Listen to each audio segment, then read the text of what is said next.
production of Broad and High is funded in part by the Greater Columbus Arts Council, supporting arts, advancing culture, and connecting the community to artists, events, and classes at columbusmakesart.com.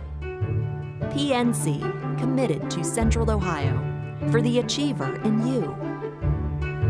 From these contributing sponsors and viewers like you, thank you. This time on Broad and High.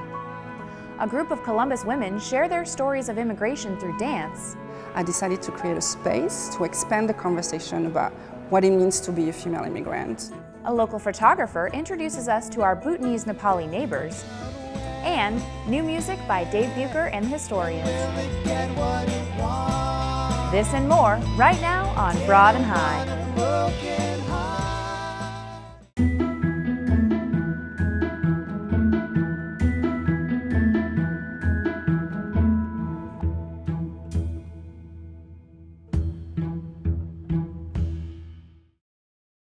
Hi everyone, welcome to Broad and High. I'm your host, Kate Quickle. Our first story tonight takes us to Beeler Gallery on the campus of the Columbus College of Art and Design, where a group of local women were preparing for an upcoming dance performance. The group includes women from many different countries, from India and Ghana to France and Iran. Together, they are using movement and emotion to express their experience of immigration.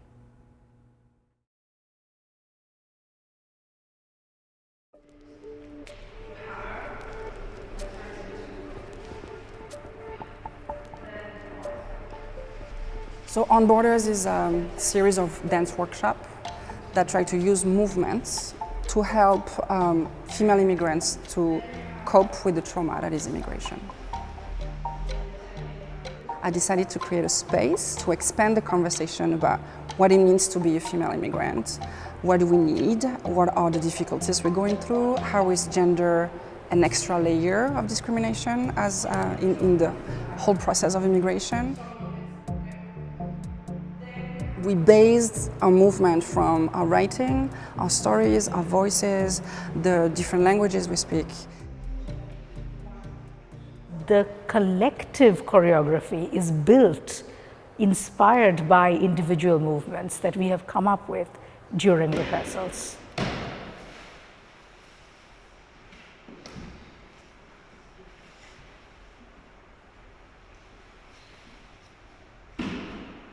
And what we do is not really dance in a traditional sense, in the sense that it's not part of a particular vocabulary or repertoire or technique. It's really based on improvisation, and it's based on contact improvisation. So it's really more movement than dance in a traditional sense. For example, we'll take one sentence that means a lot for us, and then with that sentences we will create a movement. For example, in the last opening rehearsal, we had this movement, this one. It was just to represent the fingertips that you have to put every time you pass the border. Two beautiful walls, different weights. One is extremely heavy, made out of wood. The other one is very light, made out of foam. And we're playing with them. What's the burden of an actual wall? Symbolically, but also plastically, you know. And if we all carry the wall, then it's way less heavy.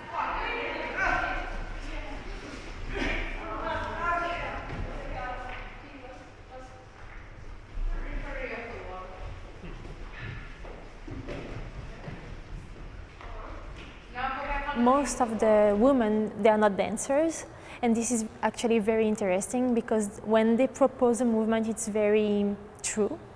Like there is no teaching background or training behind this movement.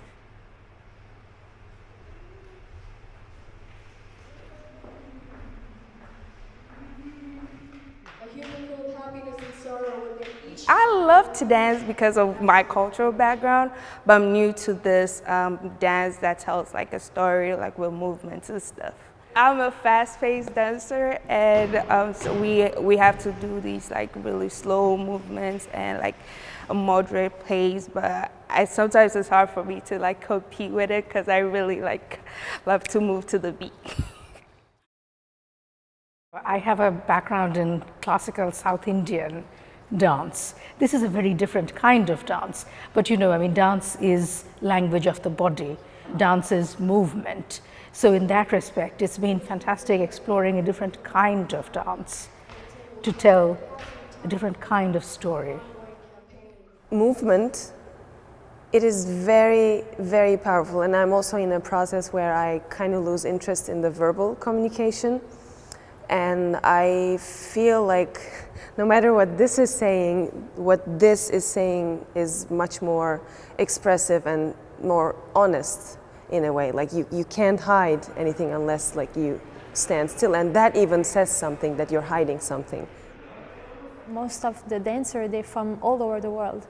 So to understand each other, it's easier to dance together than maybe to speak. And of course, like the movement, I think it's the universal language. I should change my lack of understanding. These borders that we have created are also borders that we can flex. And that would be a big takeaway, I think, from the dance and from the project. It creates a new image of what we look like or what we sound like. Or we all often, you know, hear one sort of narrative in the media and in the political discourse right now, and it's always the one from the host country having an opinion about the other ones. And I want to have those other ones that actually are in the host country, and what are those stories, you know? So it's not just about a mass of people, it's also about individualities within the mass.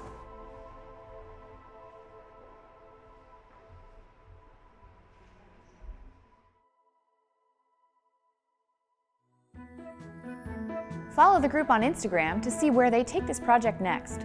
You can find them at On Borders.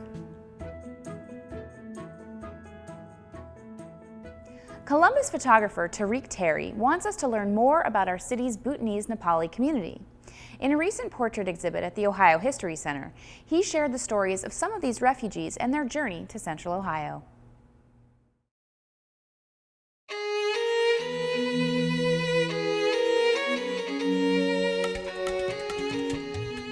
Most people, when they photograph refugees, they photograph the most dire situations where people are in their lowest point. I wanted to make sure that we look at our neighbors equally and not a refugee tourism.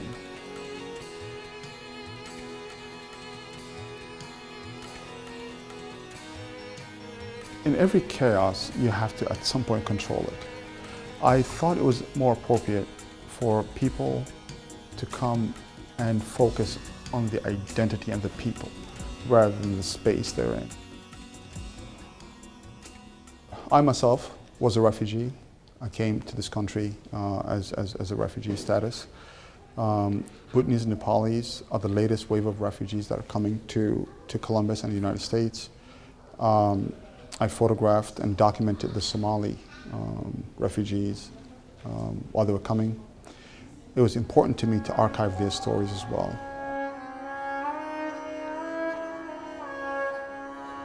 They are Ohioans, as much as you are, as much as your audience. If we don't save their history today, it's going to be gone. So what we decided to do was we decided to do the journey of the Bhutanese and Nepalis in 3 segments. Bhutan itself, where they originated from, and the journey from Bhutan to the refugee camp. They lived there for 20 some odd years, and then Ohio. In the late 80s, the king at the time wanted one country, one nation. So there was a systematic aggression towards the Nepali indigenous people. So they were in refugee camps for 20 some odd years. From 1992, for the most people that I interviewed, all the way to 2008. So you're looking at a very, very long time to be in a refugee camp. So they were born in Bhutan, and ethnically they're Nepali. But the historical significance is extremely important, one to understand. Born in Bhutan, ancestral land, Nepali, lived in Nepal as a refugee for 20 years. So it's complex. The United States resettled over 70,000 refugees from Nepal. As Central Ohio, we have the largest Bhutanese and Nepali refugees. Each portrait, they'll be accompanied by a bio that talks about the person's journey from refugee camps to how they got to Ohio, what they're doing in Ohio. So it gives you a glimpse of understanding of what the people, your neighbors, are going through.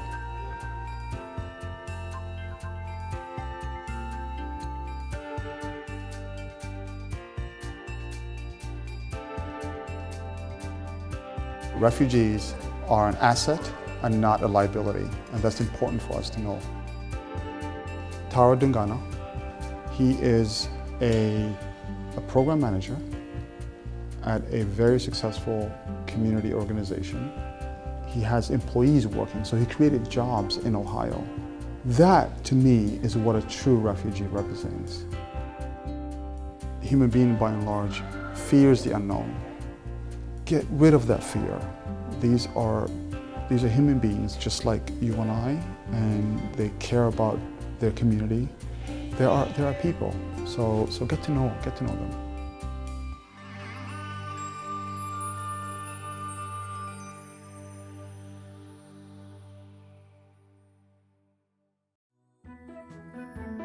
Check out the current exhibit at the Dublin Arts Council, curated by Tariq Terry. Opening Doors features work by new Americans who now call Central Ohio their home. The show is on view through June 7th. Visit dublinarts.org for details.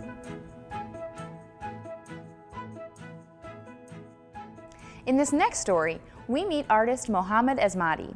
He was born in Kabul, Afghanistan, but settled in Dayton with his wife and 4 children in 2017.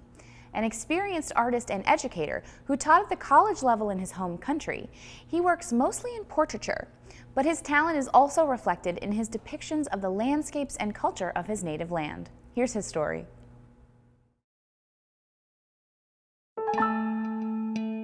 Imagine being uprooted from your home during a time of war or civil unrest. This is the reality for many refugees coming to the United States in search of a better life, one free of violence and persecution. Dayton has been a welcoming city for many years, accepting immigrants and refugees with open arms. Refugees like artist Mohammad Esmati and his wife and children. اسم من محمد عنیف، تخلص من اسمتی و من تقریباً 56 سال عمر دارم. سال تولد من در 23 فوریه 1961 است. من از افغانستان هستم، در شهر کابل در شهر کابل تولد شدم. من در کابل 14 ساله بودم که در دستگاه هنری کار خود شروع کردم پیش نظر برادرم. من آموختن شروع از الفبای نقاشی یعنی پنسل شروع کردم و نظر به کار خود تجربه گرفتم و بعداً ما 4 سال 15 اونیورسیتیت افغانستان در رشته و می 15 هنراره 4 سال ما تحصیل در می رشته باز کردم. من بعد 4 سال تحصیل خود در اونیورسیتیت افغانستان رشته یا تخصص ریالیسم انتخاب کردم. ریالیسم، مسلک من ریالیسم است. ریالیسم انتخاب کردم و به مو شکل از زیاد علاقه به پورترت یا به چهره انسان ما پیدا کردم. زیاد علاقه پیدا کردم و مو کار تامیل از را پیش میبرم. After receiving his bachelor's degree from Kabul University, Mohammad traveled to Russia to further his education in the arts, focusing primarily on portraiture. After returning to Kabul, he worked in a studio painting and teaching for many years. از ما کارگاه هنری بود. همینجا محلی که ما کار میکردیم یک کارگاه هنری است. یک رسامی نیست، رسامی است، خطاطی است، شبکه‌کاری است، دیگه برد است، لوای مغازه است، دکان است، این بردهای است که حروفای برجسته این چیزها رو ما کار میکردیم در دکان ببینیم سبکای مختلف بودن در کارگاه هنری ما. من همونجا کار میکردم. افغان هستم. فرهنگ افغانیت اتو میخوایم که تبارز بتم. هر کشور از خود فرهنگ، عنعنات، رسم، رواج خاص داره. من علاقمند زیاد یا همونطور علاقه پیدا کردم که احساس افغانیت یا یک مثال امی عنعنات و کلتور و رسم و رواج مردم افغانستانه من میره تو روشن بسازم.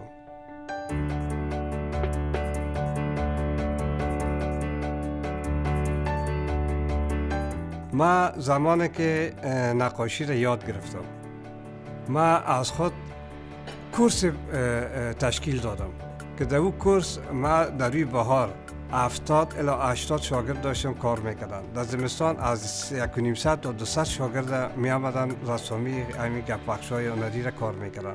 من خودم مستقیم درس میدادم شام. افراد است یا کسای است که زیادتر علاقه به منظره دارن.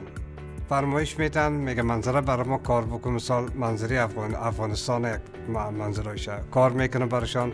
و یک تعداد مردم هستن که مثال میگن عکس خودم میاره که پورتری چیره مرا رسم کو کار برشان میکنم.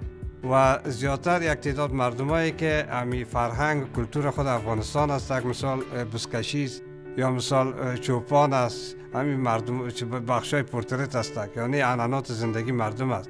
اینی را باز فرمایش میته میگه برام کار کو بازور برشان کار میکنم. من بسیار زیاد علاقه به کار خود دارم به خاطر که بسیار زیاد ما در او زحمت کشیدم. 35 یا 40 سال است که من همین مسلک یا همین نقاشی را کار کردیم. زیاد علاقه دارم. همین که آمدیم به ایالات متحده امریکا من اینجا زیاد علاقه دارم که باید همین هنر خود گم نشه، باید به پیش ببرمش، کار بکنم، بر مردم خدمت بکنم، مثلا همین کار بکنم. من علاقه دارم که اقلا تو یک 50 دانه 40 دانه تابلوی افغانیت یا آثار افغانستان مثلا تو کار بکنم، زندگی مردم افغانستان کار کنم که مردم افغانستان چه قسم یک مثال عنعنات دارن، چه قسم رسم و رواج دارن، چه قسم لباس میپوشن، شهر ملکشان چه رقم است. این را ما میخواهیم توسط نقاشی روشن بسازیم که مردم امریکایی را زیادتر آشنایی پیدا کنه با مردم افغانستان.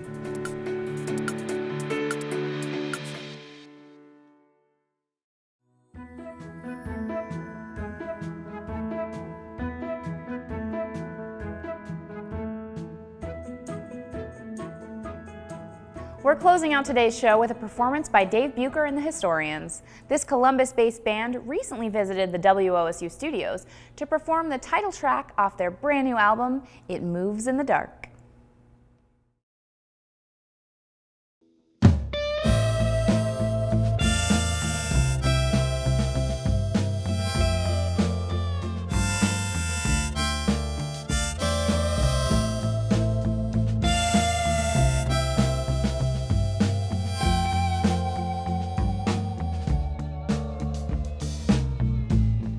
It moves in the dark, covering your eyes and buried under your clothes.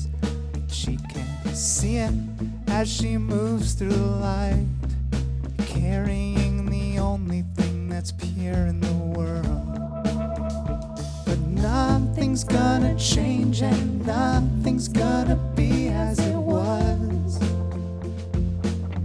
It took the only one who loves you for the man that you are and the man you'll become.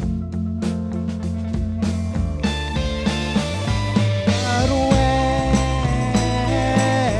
when will it get what it wants? Didn't want a broken heart, but the end before the start.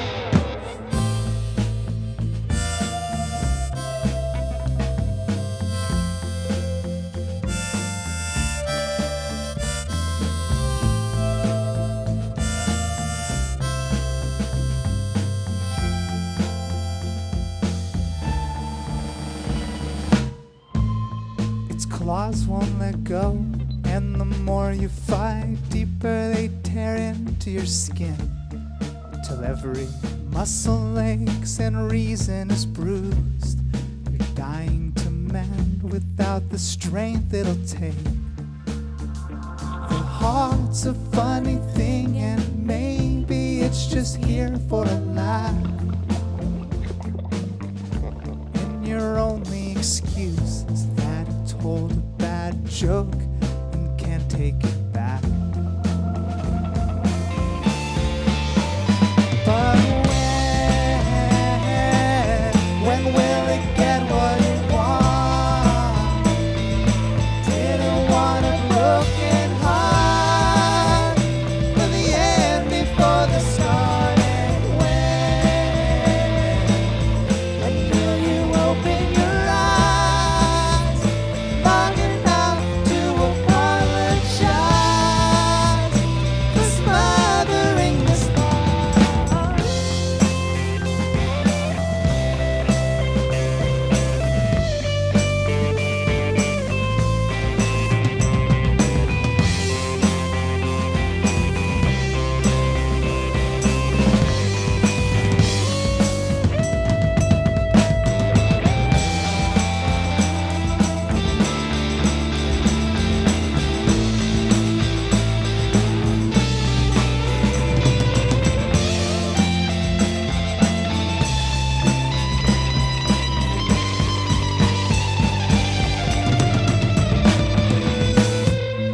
It moves in the dark, hiding in the shadows cast by light that escapes through every crack and every tear at the seams. You're dying to mend without the strength it'll take. But nothing's gonna change and nothing's gonna be as it was. Took the only one who loves you for the man that you are and the man you'll become.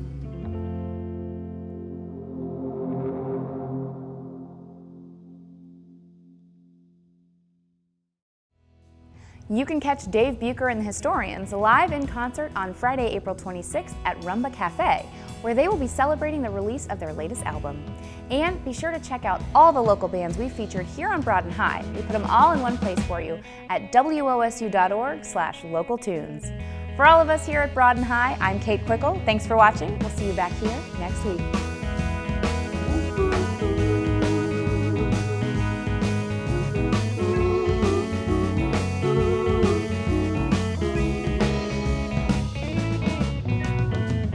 Found these words by myself, so I'll just write them all down while you sleep and lay them beside you, heavy and sweet, so you'd wake to the impressions of me.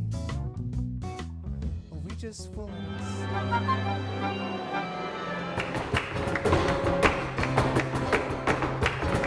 Griselda Marroche, bailarina de flamenco. Bailar es mi respiración, es mi vida. Bailar flamenco es una disciplina poderosa, apasionante y difícil para tu mente y cuerpo. El flamenco tiene una gran cantidad de ritmos y cada uno tiene su historia. Columbus me permite estar enfocada en mi arte. Su tranquilidad, seguridad y ritmo de vida es lo que cada artista necesita. A veces la gente piensa que todo es dinero, pero no. Lo que más se necesita es tener paz. Este es el lugar que estaba buscando. Soy Griselda, bailarina de flamenco. Bailar es mi arte y no hay un mejor lugar para hacerlo que Columbus.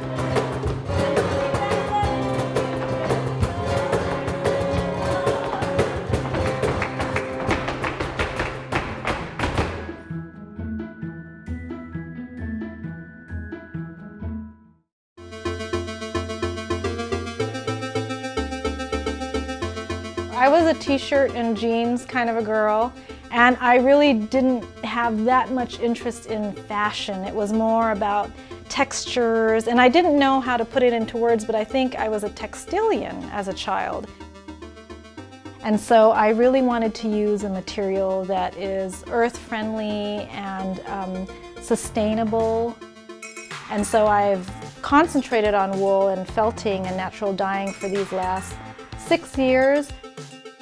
In the spirit of sustainability, I would like you to be able to wear a piece, and when it can't be worn anymore, when it's been handed down, to be able to just throw it in the ground It's also one of the natural fibers that has this brilliant property of scales.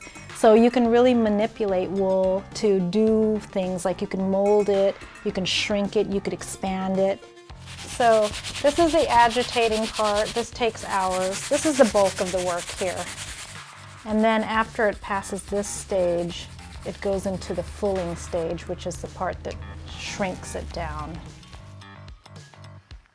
This turns into the scarf that you can wear really close to your neck.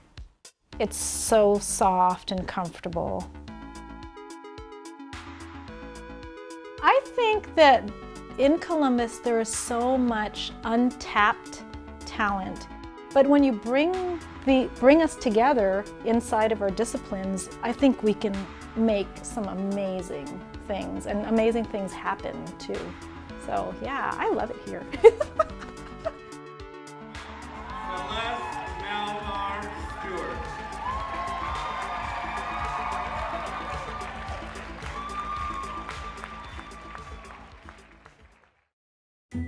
Catch Columbus at its creative best on Broad and High, Thursday nights at 8 o'clock on WOSU TV.